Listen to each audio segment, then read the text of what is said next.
जय श्री महाकाल। हर सनातनी को यह अवश्य जान लेना चाहिए कि भोले बाबा को कावड़ क्यों चढ़ाई जाती है। यह प्रसंग काफ़ी लंबा है, जिसे सारांश मैंने लगभग किया है। साथ ही यदि वीडियो आपको पसंद आती है तो लाइक, शेयर एवं फॉलो अवश्य करें। प्राचीन कथाओं के अनुसार एक बार महर्षि दुर्वासा अपने शिष्यों के साथ में भोले बाबा के दर्शन के लिए कैलाश पर्वत पर जा रहे थे। रास्ते में उन्हें देवराज इंद्र मिल जाते हैं। देवराज इंद्र महर्षि दुर्वासा एवं शिष्यों को अभिवादन प्रणाम करते हैं। महर्षि दुर्वासा उन्हें आशीर्वाद देते हुए भगवान श्री हरि विष्णु का पारिजात फूल उपहार में देते हैं। तत्पश्चात इंद्र, जो कि एक अहंकार, इंद्र में जो अहंकार था, उस अहंकार के चलते इंद्र क्या करता है कि उस पुष्प को वह अपने हाथी के सिर पर रख देता है, जिस कारण से हाथी जो होता है वो बहुत ही शक्तिशाली भगवान विष्णु के समान ही हो जाता है और इंद्र का तिरस्कार करके वह भी उसकी सेवा से मुक्त हो जाता है।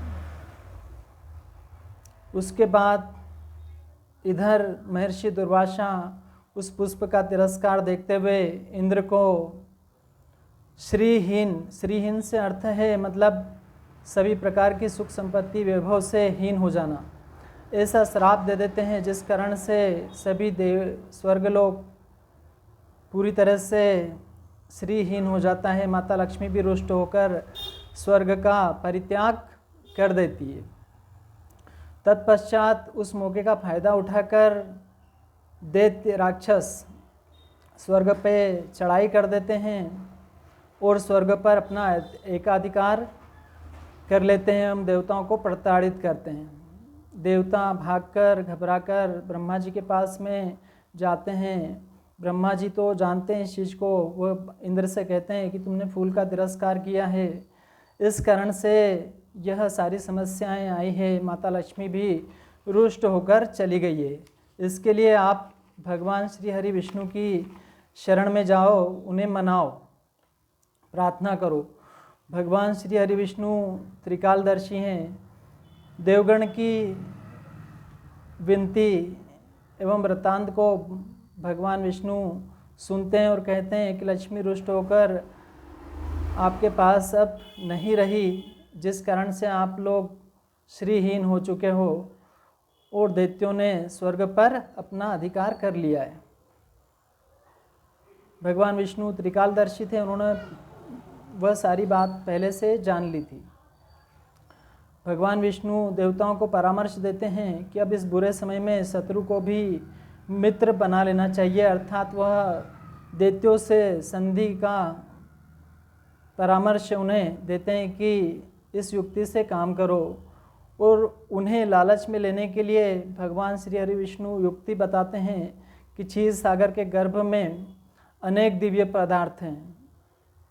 वहाँ पर ऐसा पदार्थ भी है जिसके रसपान से सभी लोग अमर हो जाओगे, मतलब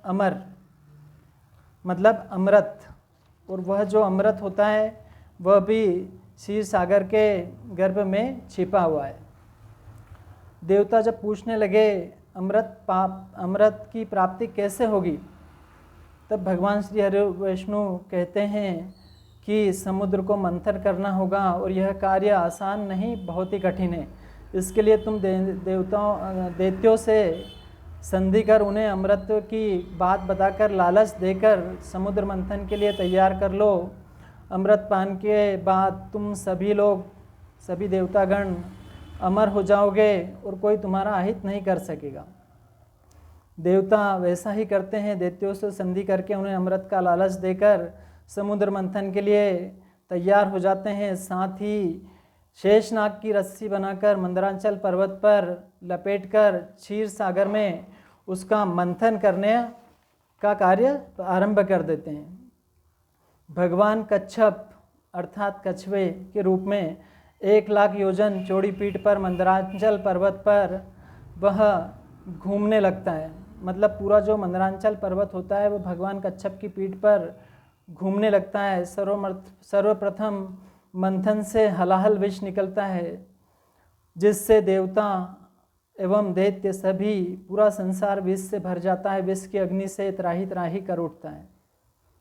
देवता भगवान विष्णु की शरण लेते हैं। भगवान विष्णु देवता के साथ भोले बाबा की शरण लेते हैं और प्रार्थना करते हैं कि भोले बाबा आप इस सृष्टि को आप ही बचा सकते हैं।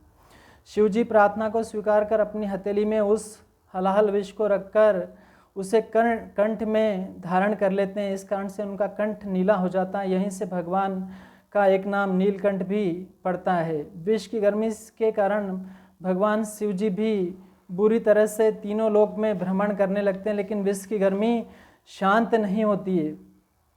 मगर विष की अग्नि इस प्रकार से उनके शरीर में फैलती है कि उनके मुख से भी बम बम का शब्द निकलने लगता है। शिव जी की विष अग्नि को शांत करने के लिए देवतागण भी ढेर सारा जल उनके ऊपर, उनके शीश पर अर्पण करने लगते हैं। कालांतर में माँ गंगा को भी उनकी जटाओं में स्थापित किया गया था। इस तरह से विष की ज्वाला को शांत करने के लिए देवताओं ने भी जल का अर्पण किया। बाद कावड़ चढ़ाने की परंपरा भी शुरू हो गई।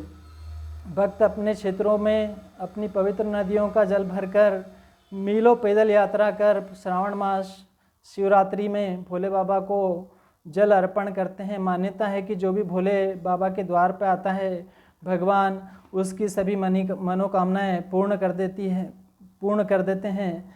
जय श्री परशुराम। मैं LIC ऑफ इंडिया से दीपक मिश्रा।